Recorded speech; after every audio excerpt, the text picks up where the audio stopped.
আমি এত জায়গায় এই চিতল পিঠাটা খেয়েছি, কিন্তু তোমার বানানো পিঠার মতো স্বাদ না আর কোথাও পাই না। এই কথাটা আমি কাকে বলি জানেন?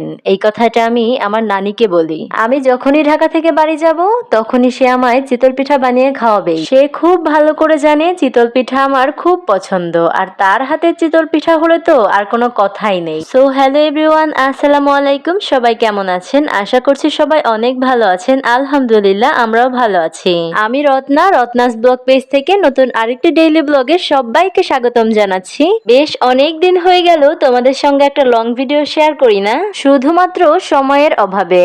তোমরা সবাই তো জানো আমি গ্রামের বাড়িতে গিয়েছিলাম। এই ভিডিওটা ওখান থেকেই করা, শুধুমাত্র সময়ের অভাবে এডিট করে ভয়েস দিয়ে আর ছাড়তে পারিনি। আর এটা হচ্ছে মেইনলি বিকেলবেলাতে শাড়ি টাড়ি পরে রেডি টেডি হয়ে বের হয়েছিলাম কয়েকটা ভিডিও নেয়ার জন্য।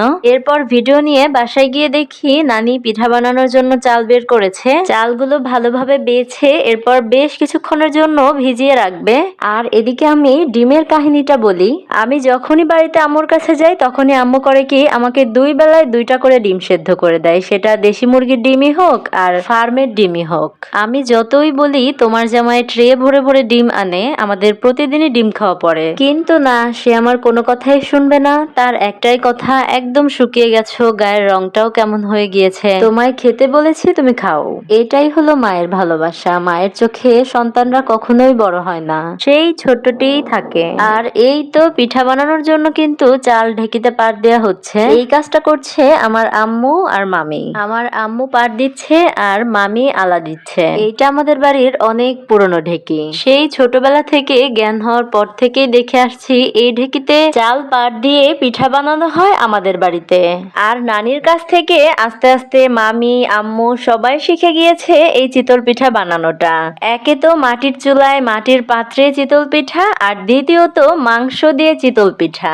যে কি মজা, যারা যারা খেয়েছেন তারাই একমাত্র বলতে পারবেন। ঢাকায় আপনি যতই ভর্তা দিয়ে চিতল পিঠা খান না কেন, গ্রামের বাড়ির এই চিতল পিঠাটা মাংসের ঝোল দিয়ে না খেলে জীবনে অনেক বড় মিস করেছেন। আমি কিন্তু গ্রামেরই মেয়ে, এটা আমি প্রাউড করে বলতে পারি। বিয়ে হওয়ার পরে হাজবেন্ডের চাকরির সুবাদে ঢাকায় থাকা, না হলে গ্রামের ওই সবুজ পরিবেশ ছেড়ে, তরতাজা শাকসবজি ফলমূল ছেড়ে এই ঢাকা শহরে কেই বা আসতো।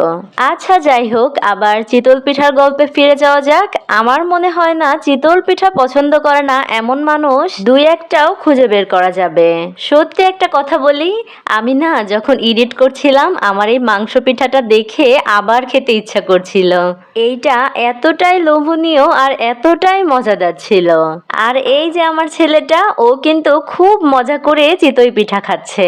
আচ্ছা, সবার কাছে একটা অনুরোধ, বাবুকে যারা যারা দেখেছেন সবাই কিন্তু মাশাআল্লাহ বলে দিয়ে যাবেন। ভিডিওটি না টেনে যারা যারা এই পর্যন্ত দেখে এসেছেন তাদেরকে কিন্তু অসংখ্য ধন্যবাদ।